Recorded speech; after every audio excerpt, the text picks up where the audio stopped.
Hello, everyone.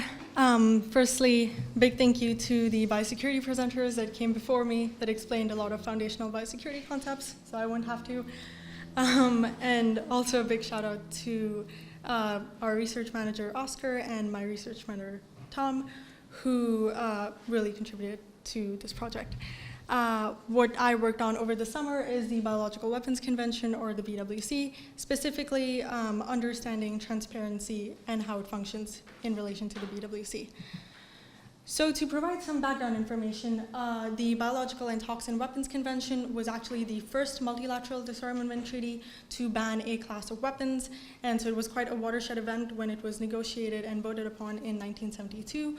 However, due to reasons such as a heated political arena, diverging pharmaceutical interests, and just the general multidimensionality of bioweapons, an invasive verification regime was out of political reach at the time.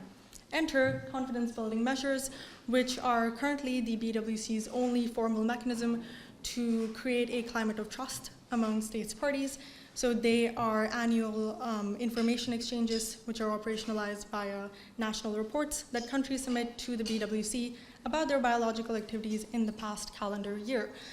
However, their primary bottleneck is their historic low participation rate.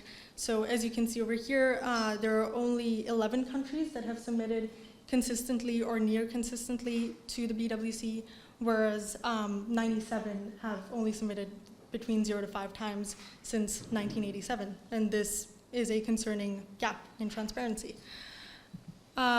Zooming out a bit into what are CBMs. So CBMs are basically measures that help build trust and transparency. An original form of CBMs was the hotlines that were used between the United States and Soviet Union during the Cold War, which helped promote stability and build trust and reduce the chances of a conflict between the East and the West. According to the Stimson Center in Washington, D.C., CBMs fall under 4 different categories. So those hotlines would be communication measures.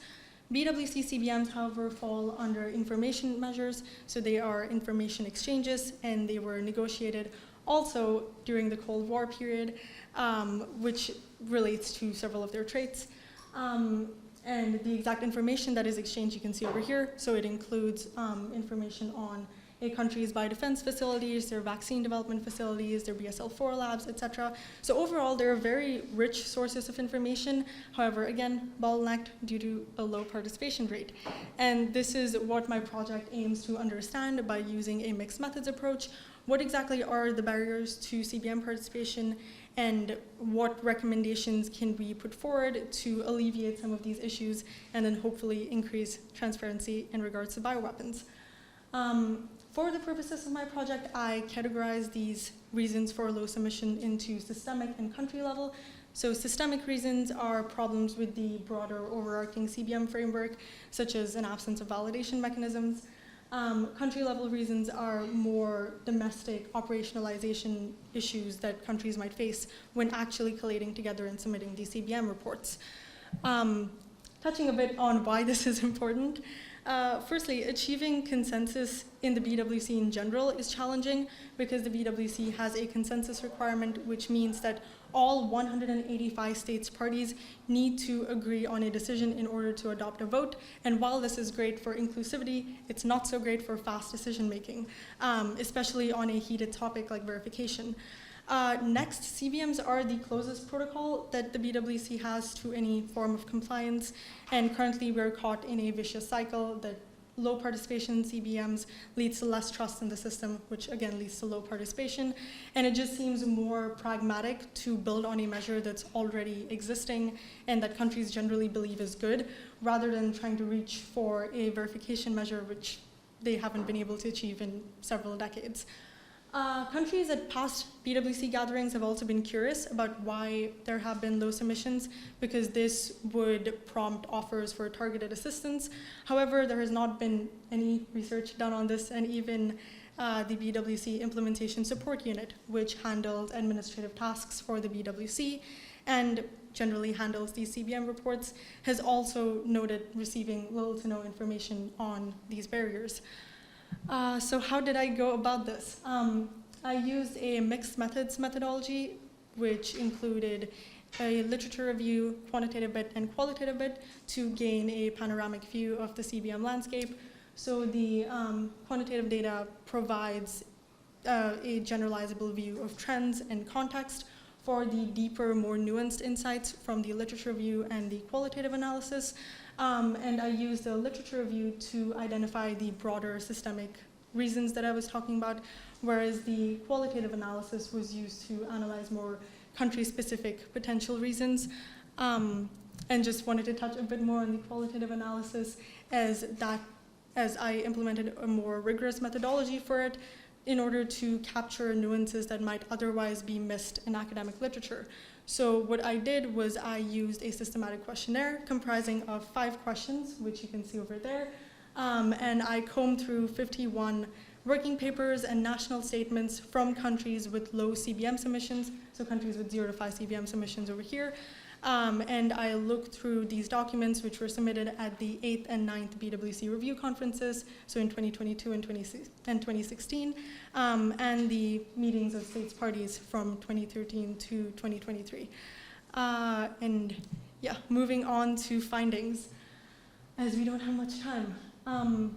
So findings, in order to go about analyzing country characteristics, I categorize countries depending on submission levels.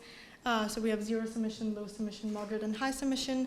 And then I produce some basic descriptive statistics, such as medians and IQRs for these countries, so nothing too crazy. And this revealed some interesting insights, such as there tends to be a positive correlation between GDP per capita and CBM submission, as well as Global Health Security Index scores and CBM submissions.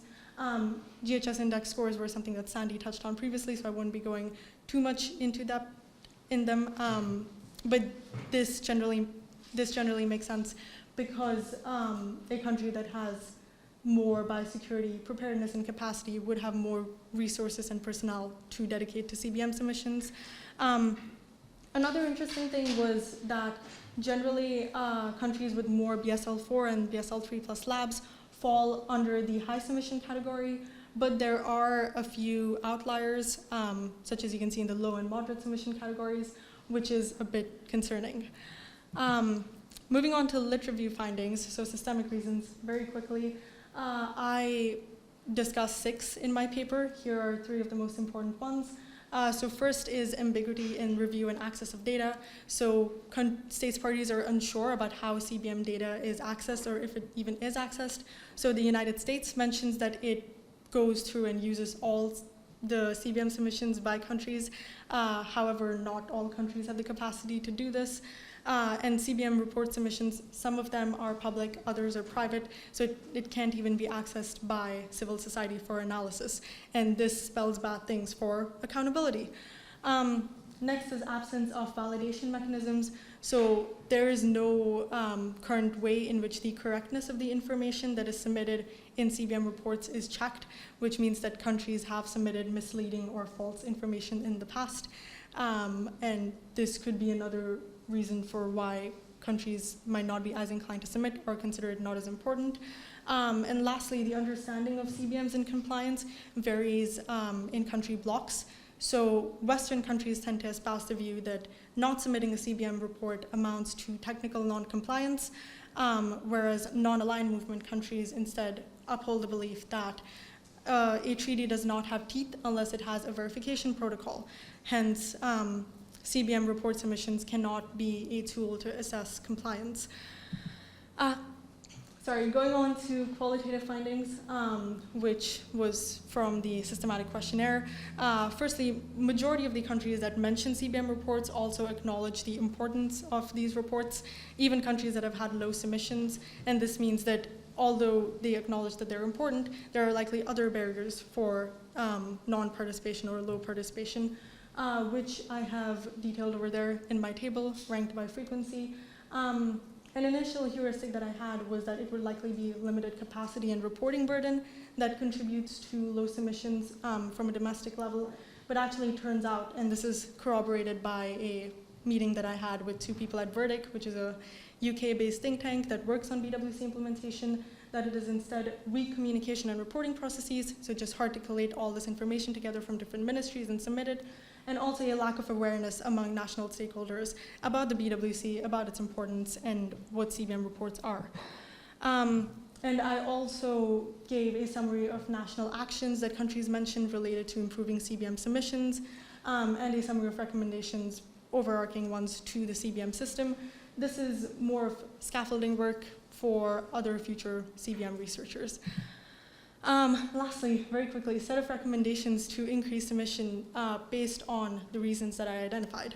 The first is leveraging JEE and CBM report convergences. So JEE reports, or Joint External Evaluation Reports, are submitted to the World Health Organization for the international health regulations. And these are also voluntary reports.